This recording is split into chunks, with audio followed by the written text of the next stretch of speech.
When I ran for mayor of Boston, now this had the highest voter turnout in Boston in, I don't know, 50, 60, 70 years, I don't know what, up until that time. The two candidates in the final election one was he was a friend of mine. We played basketball against each other as kids.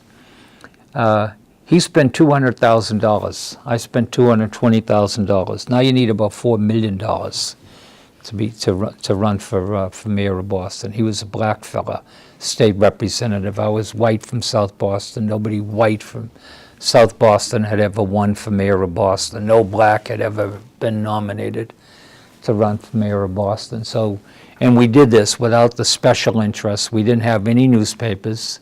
We didn't have any powerful business groups or unions or special groups with us. We appealed on the basis of what we believed in, and as a result, not only did we both become finalists for mayor, it was the biggest voter turnout in the history of the city.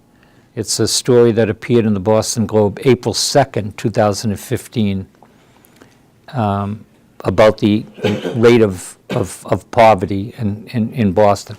Okay, those are two references, but why is that? Why did I want to mention that to you? Well, because it doesn't get any attention. And then people say that really there's not a lot government can do about it. Well, let me prove them all wrong. How did the poverty rate in Boston drop dramatically in the period of time I was mayor? Well, I brought in people into the city government that aren't household words, names to people.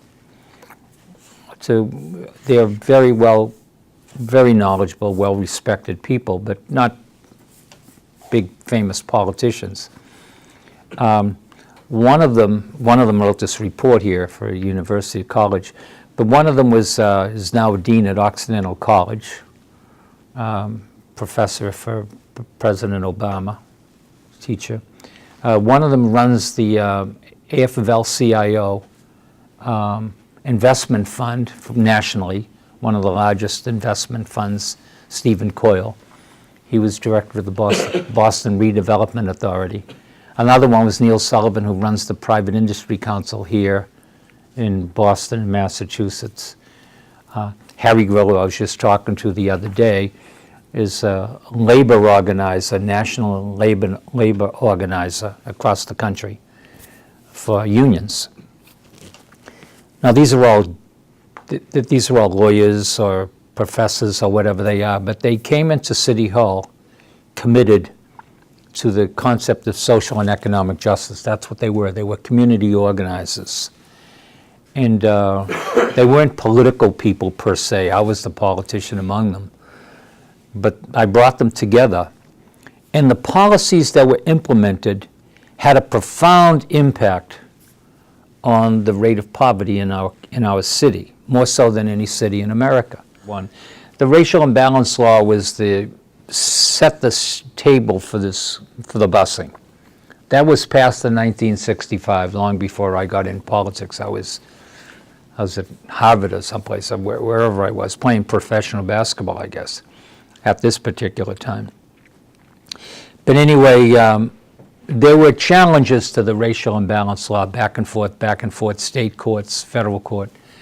So finally, this was taken out of the hands of most of the politicians in the city, except the 5-member elected school board. And they had their own political agenda, and they decided, educational policy for the city. Anyway, the racial imbalance law was challenged and went all the way to the federal district court, Judge W. Arthur Garrity. And Judge Garrity had to come up with a plan that met the requirements of the United States Constitution. He said that the schools in Boston, public schools in Boston, were racially segregated, which they were. He was right in that particular case, Judge Garrity. However, the plan that he came up with was a flawed plan, was not a good plan. It didn't address the issue of education in the city of Boston. Kevin White was the mayor. He had nothing to say about public education at all in the city of Boston. So now this mismatch of overlapping jurisdiction, the case goes all the way to the federal court. Now the reason why I know so much about the inside of this federal court and the decision is because when I later went to Harvard, my professor, my academic advisor at the Graduate School of Education, was one of the 3 court-appointed masters, Professor Charles Woolley, a black fella. He was the person who devised the whole plan for the integration of Boston Public Schools. He's not from here, and he and the other 2 fellows didn't have the foggiest idea, the geography or the history or the culture or the demographics of the city of Boston whatsoever. So they were laboring under a great disadvantage trying to come up with a plan, whatever. And it was very, very flawed, very flawed. Everybody admits it. Matter of fact, an interesting story, never been public, but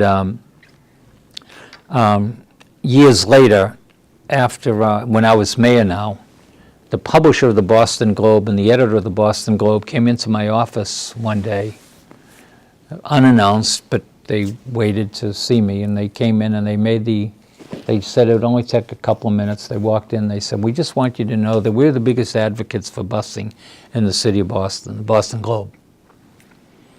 We made a mistake. We should not have done this. We should have waited for the better system, a better process, but we didn't do it. We supported the court, we supported the masters, we supported the judge, and we know that it was a mistake." So this linkage idea that we came up with, $5 would go into this neighborhood investment fund for building specifically affordable housing. Now, it wasn't City Hall that made the decisions. I would appoint people like you from the neighborhood to sit on this board that would make the decision where the housing would go, how many units and all this other stuff, parks and the playgrounds. There'd be a sizable amount of money. It'd be $40 million is pretty good money for building housing at that time. Wasn't very expensive. You could build a lot of good units of affordable housing. Another component of this linkage that would be for job training. So in other words, we're building the Boston Garden, for example, the bank, TD Bank, whatever call it. It would have to be built by people from Boston. There were all kinds of construction going on in Boston, but they weren't Boston residents that were participating in it. No minorities and no women were involved in the construction jobs. So now we change all that. So we have thousands of people getting affordable housing. We have thousands of people getting job training. And we have thousands of people that are working on the jobs. There were no women in the construction industry then, none. And there were very, very few minorities working in the construction. There were a small number of Boston residents were working in the construction industry. So we're having all this economic boom, but it's not benefiting, people who live in the community. So they were hesitant about all the development, and they were protesting and demonstrating and all that. Now all of a sudden we changed the rules. Everybody's benefiting from it, so what do you think they're going to do? They're advocating for it. They're in favor of this. You'll learn a lot from this linkage issue. And the issue of economic inequality, I think it's a big issue. It's an issue that it's a challenge for folks like yourself, because the old-timers haven't done a good job. Hi, Bob. The old-timers like me, haven't done a very good job on it.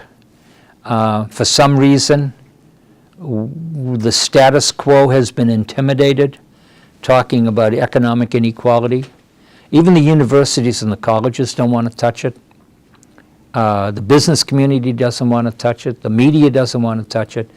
But recently, 2 of these articles, one in the Globe, one in the Herald, And in this survey, this study that has been done, it will paint some very important lessons. And I would end with this. For anybody that says policies don't matter, don't believe it. Policies do matter, and you can make a difference. Everybody can make a difference if they try hard enough. You could be a low representative like I was. You could be the mayor of Boston, as powerful as I was. But if you don't have the determination, if you don't have the courage, and you don't have the fight, then nothing will get done. We proved that implementing policies in the early 1980s had a positive, powerful effect on the economic inequality in Boston.